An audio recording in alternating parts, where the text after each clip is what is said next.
Quand je suis rentré dans la musique, je dirais que c'était pour appartenir à une famille. Moi, j'étais au collège à Saint-Joseph, à la Côte-Pavée. Et c'est vrai que, voilà, de fil en aiguille, avec des copains de classe, et avec l'arrivée de la pop anglaise, avec les Beatles, avec les Rolling Stones, avec tous ces groupes mythiques, tout d'un coup, je me suis vu dans un miroir, avec ses cheveux longs, avec cet esprit de liberté de la fin des années 70. Je crois que ça peut être un petit livre référence qui permette à chacun de... Voilà, quel est le parcours qui va du lycée avec des copains au massacre des titres des Beatles jusqu'à quelque part un succès populaire. En mélodie, je dirais que c'est la chanson que j'ai faite avec Françoise Hardy, en résumé, en conclusion.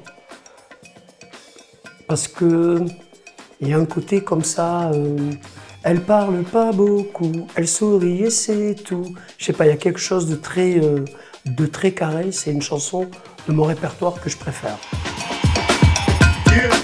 Si on devait parler de Toulouse, est-ce qu'il y a une ville qui a 20 refrains que n'importe quel peintre en bâtiment peut chanter? Moi, je crois pas. Donc vraiment, Toulouse, c'est la ville de la radio. C'est-à-dire qu'entre Claude Nougaro, les grandes chansons de Claude Nougaro, les chansons de Pierre Groscolin ensuite, les chansons qui ont été faites au studio Condorcet, que ce soit avec Gérard Lenormand, Michel Sardou, Mike Brandt, Antoine, etc. Plus les années 80 avec Images, Les Gold, Madère, Pauline Esther, Armengo, Casero, et plus tard aussi avec nos amis de Zelda. Si on regarde que cette période-là, je crois qu'on a 20 numéros 1. Il y a au côté bel canto, quoi. Il n'y a rien à faire. Toulouse, c'est un peu le Liverpool français pour moi.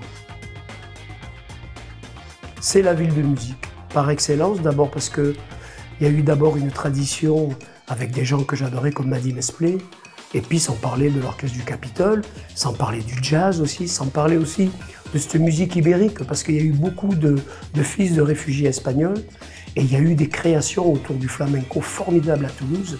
C'est vraiment une ville très très complète, sans parler de la techno aujourd'hui, avec des magasins comme Musique Action, etc. Voilà, il y a tout je trouve qu'on est très très complet. À l'époque du Tour de France, il y avait le maillot blanc, qui était le maillot du combiné, mais je trouve qu'on a le maillot blanc de la musique en France.